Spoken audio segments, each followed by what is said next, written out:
Hello everyone, welcome to my channel.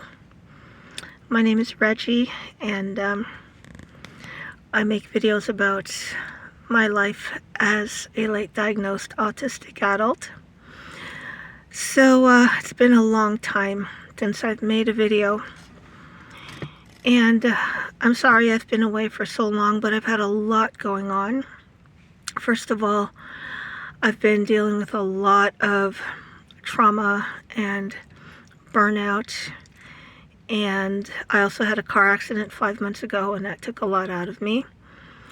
Fortunately, I am better now and my car is back. I'm actually sitting in my car right now to do this video. And also, one of the main reasons that it takes me a long time to do videos is that I am the worst at YouTube. I am very, very stupid and ignorant when it comes to technology. So it took me a super long time to figure out how to get footage off of my phone to make room for more footage. But now that I know how to do that, hopefully I can do it more often. Those of you who may have seen the 2 videos I just posted of my horse riding competition on Saturday. Yeah, that was me. I am a beginner dressage rider, and I was gonna start another channel to put those videos on because I wanted to keep a record of my competition rides, and I can't keep them stored on my phone, and I wanted to have easy access to them, so I figured I would put them on a YouTube channel. But managing just the one channel is hard enough for me, so I didn't even want to try to manage 2, so I figured I'd just put them on here, and you know, it is part of my life, so you guys can enjoy that too. If you want to watch those, you can, and feel free to comment, especially if you ride and you can help me out. So, but those will be part of this channel as well, just so that I don't have to worry about trying to figure out how to do 2 separate channels. I really am that bad when it comes to stuff like this. So anyway, I'm wearing my bandana today. I just came from the barn, actually, a horse riding lesson, and I always wear a bandana under my helmet. Just helps keep my helmets clean. So that's why I'm wearing that today. So the last time I did one of these videos, I had done a series on autistic burnout, and I had promised you guys a wrap-up, so that's what this is going to be. So if you want to go back and review the other videos I did on burnout, I will put them in the description below, and then you can see them. And also, all of my videos are on a playlist, so you will have access to look at them through that playlist as well. So this final video on autistic burnout is basically, excuse me, oh sorry, basically going to be me sharing with you guys the things that help me to manage burnout. I don't necessarily want to say overcome burnout or be cured of burnout, for lack of a better word, because burnout is not something that will ever not be a part of my life. I have realized that after many decades of dealing with it. So it's something I just have to manage. It's not something that's ever going to go away. It's not something that I can just avoid, even if I change things in my life. It is unavoidable for me. I am now living on the brink of burnout constantly, and I think I've been that way for a while, even when I was in college. I think when I was in college, possibly starting in high school, that's when I started really living on the edge of consistent burnout, but particularly in my college years. And not knowing that I was autistic back then, I didn't find out till I was in my late 40s. Not knowing it, it really hurt me because I had no way to advocate for myself. I had no understanding of what was happening. I kept pushing and pushing and pushing, thinking that I was just being lazy, which is what a lot of people around me were telling me, different things like that. And I didn't realize that I was in a very critical state. And because of that, I was not able to finish school. I ended up having to drop out about a semester short of a bachelor's degree, which is really sad, but it is what it is. And fortunately now there are a lot more accommodations for people to get through school. But that was a long time ago. So back then there was nothing, and back then nobody even understood autism the way that they do now. So that was my experience, and thankfully people can have a better experience now. But I am still living on a perpetual edge of constant burnout. And as I experience more sensory trauma, more social trauma, more neurological loss of stamina, that edge becomes thinner and thinner. So now it takes very little to put me into burnout. And so I have to be very, very careful. So the things that have helped me, again, I can only speak for myself, but I hope that in sharing my experience, it might give you ideas for yourself if you're autistic, or for your autistic loved ones. If you're helping someone, or if you have someone that you care for, or someone who's in your life. I hope my experience can give you ideas on how better to manage your own life, or how to help the autistic people in your life who are dealing with similar issues. So one of the most important things for me as far as managing burnout is social isolation. We talk a lot about sensory diets now, which is also a very important concept for managing burnout. But oftentimes, we don't spend as much time talking about social diet or social isolation. And I think people are so conditioned to thinking that an active social life is important and is necessary. And there's a lot of push toward getting autistic people to socialize, and to socialize a lot more than we should. Socializing is wonderful, it's great, and it is important, but we have to be careful that we don't put more of an importance on it than is absolutely necessary.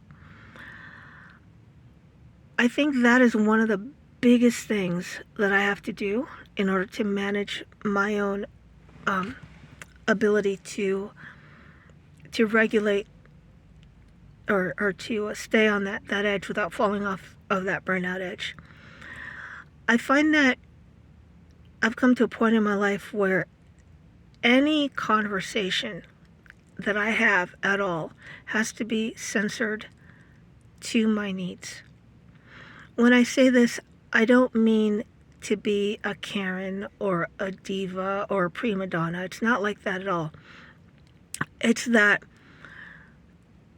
if a conversation isn't particularly centered for me to be able to handle it, for me to not get overwhelmed by it, the overwhelm that will happen can literally cause me to lose the ability to function for days at a time.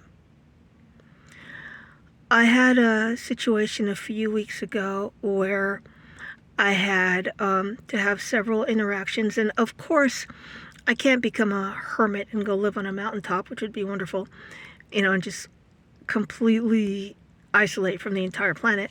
But I have to do the best I can to isolate as much as possible. A few weeks ago, I had some conversations where I had to deal with some medical things, some appointments. I had to deal with some other issues that, were necessary for me to deal with in my life, just normal life stuff. And I had some conversations that were very overwhelming to me. And a lot of times those conversations are where people are either gaslighting me or invalidating my experience or disrespecting me as a disabled person, trying to convince me that I'm not disabled, trying to convince me that I can do more than I can, and not believing me when I try to tell them that I can't do certain things. And I'd had several conversations like that, and I ended up becoming so non-functional that I ended up having to go to the emergency room because I was having heart attack symptoms. Now, fortunately, all the tests came back fine. I wasn't actually having a heart attack, but my body was so overwhelmed, my brain was so taxed that it was having that kind of a response. I was literally fighting for breath. I was very weak, but all the EKG came out fine, everything came out fine, but it really felt as if I was having a heart attack. And a lot of people will think, oh, that's anxiety. Well, for some people, anxiety does look like that, but for me, that's not the case. It is not anxiety, and it's very important to know whether it is or it is not. And that is something that you can study your own body and your own responses and really become very self-aware. Self-awareness is one of the most important things in dealing with burnout and dealing with just living as an autistic person. You have to become as self-aware as you possibly can and continue to grow in that. And I know for me, those kinds of symptoms are not anxiety related at all. I know for some people they are, but for me they're just not. It's just not my thing. What causes me to have those symptoms is when I am pushed to the point of overwhelm where my brain can no longer do its job properly. And so it starts to shut down. It starts to, just do weird things because it's just overtaxed. And I still have to go to get checked out to make sure that something isn't actually happening, like a heart attack isn't actually happening. But I know for a fact that when I start to get these kinds of symptoms, it means I've just been pushed beyond my ability to function. Now, is this doing actual physiological damage or actual, damage to my body? I don't know. That is difficult to measure. I'm having some medical testing done currently. I had some testing done yesterday, and I'm, my neurologist has ordered some tests to see if there's actual damage to the brain that's happening. And if there is, I will definitely make a video about that because that is important information. But I'll let you guys know either way. But that's something that we're looking at to see what is actually happening in my brain, in my body, as I am becoming more and more susceptible to these kinds of burnouts and these kinds of manifestations of overwhelm. So the social diet is very important. It's very, very important for me to limit my social engagements. And when I do talk to people, it's very important that it's with people who are safe, with people who understand how fragile I am, how vulnerable I am, and with people who can really respect that and who can really take care to protect me in a social situation, even in how they speak to me, how, or if I'm in a situation where someone else might be there, someone else that I might not know. It's important that the person who's with me, who knows me really well, is able to protect me socially and help me socially in that way. So that's the first thing. The second thing for me in managing my burnout is rest. Rest is critical. And when I'm talking rest, I'm talking about days and days. For me, the amount of rest that I think I might need, I usually have to double it, possibly even triple it. And I have to know that if there's something I wanted to accomplish in the day and I just can't do it, my body is just not able to do it, I have to be okay with that. I have to just remind myself, it's not that I'm lazy, it's not that I don't want to do the thing, it's not that I physically don't know how to do the thing or that I can't do the thing. I literally, my brain just isn't capable at the moment. And if I can just be okay with that and just be like, you know what? We'll do it when we can do it. And keeping that mindset is so important because I can't stress myself trying to accomplish a task that I had planned to do if my brain just doesn't have the functioning ability to do it. It's just not going to be possible. And putting that kind of stress on myself is just going to make everything worse. Now, fortunately, I'm no longer working. I'm no longer capable of working neurologically, so I haven't worked in several years. But I did work for many, many years. I was never successful at any job, but I did work a lot.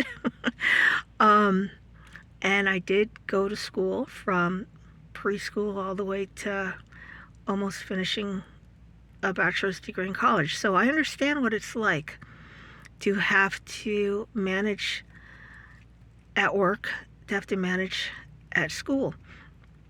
And my best advice, the advice that I wish that I could have given myself back then when I was going through it, is to be very open, very honest. Open with your teachers, with your professors, with your supervisors and bosses at work, and really help them to understand your needs. Advocate for yourself. Let them know if you need a break. Let them know if you need a rest. Let them know if you need to take medical leave. And I believe that autistic burnout needs to be medical leave, just like any other medical leave. Because the effects of not being able to get the rest when you need it are really, really scary. The long-term consequences are very, very severe.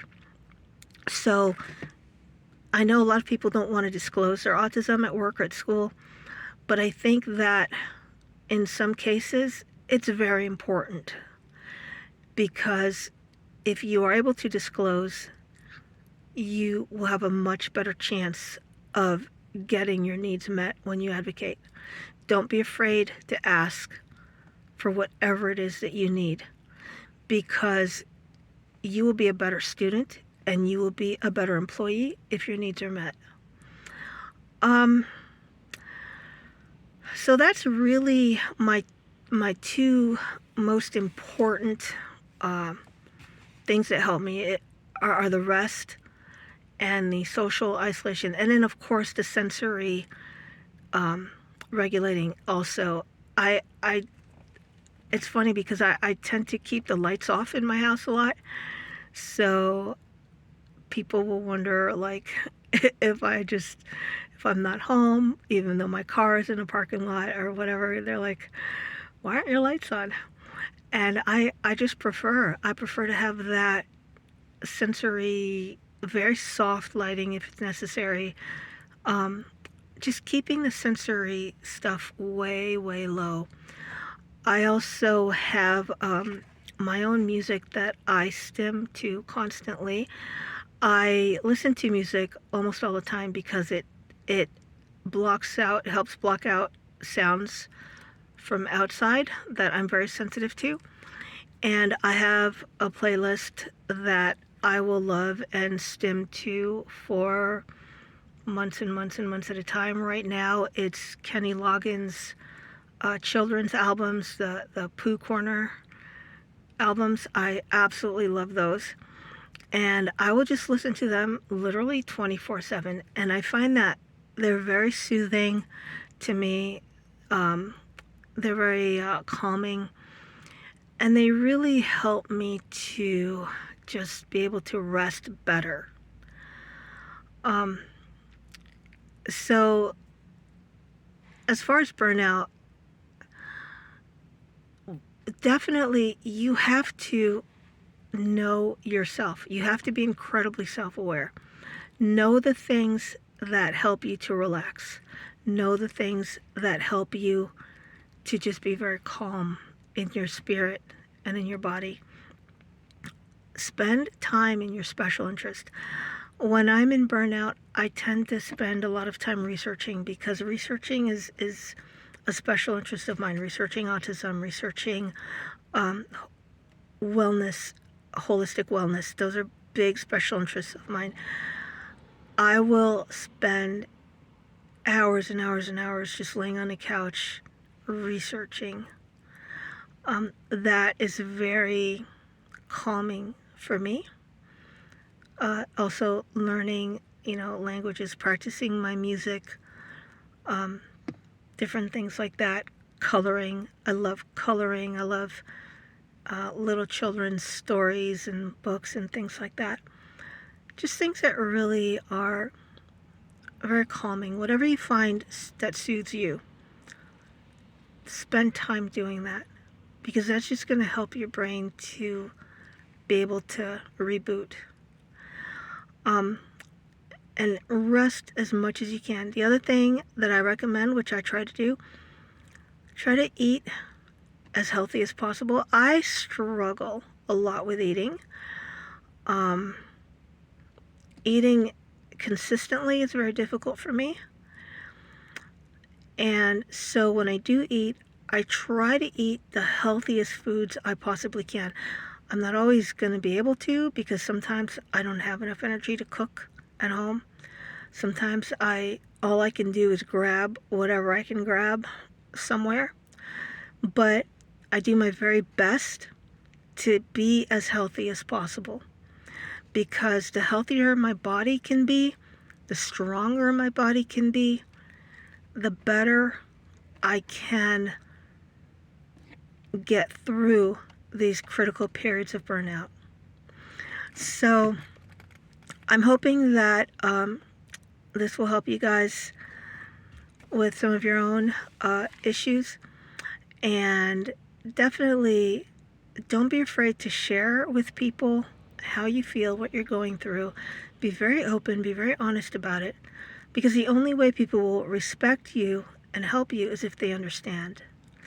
So I will keep you guys posted on if I find out if anything is happening to my actual body during these times, because that will be really important information to put out there.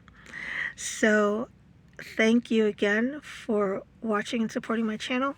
Please like and subscribe, and please leave comments below on how you guys get through burnout and how it affects you as well. And I will be seeing you in the next one. Oh, before I go, I'll show you where I am. I'm sitting in my car at one of my favorite parks. Let me flip the camera so you can see. See if I can do this. I'm not very good at this. Alright, I'm just going to turn the camera around then, since I can't flip it. So, this is where I am right now. You guys can see it's a beautiful little park. And it was raining today. Still raining a little bit, but that's where I am. Alright, I will talk to you guys later. Bye for now.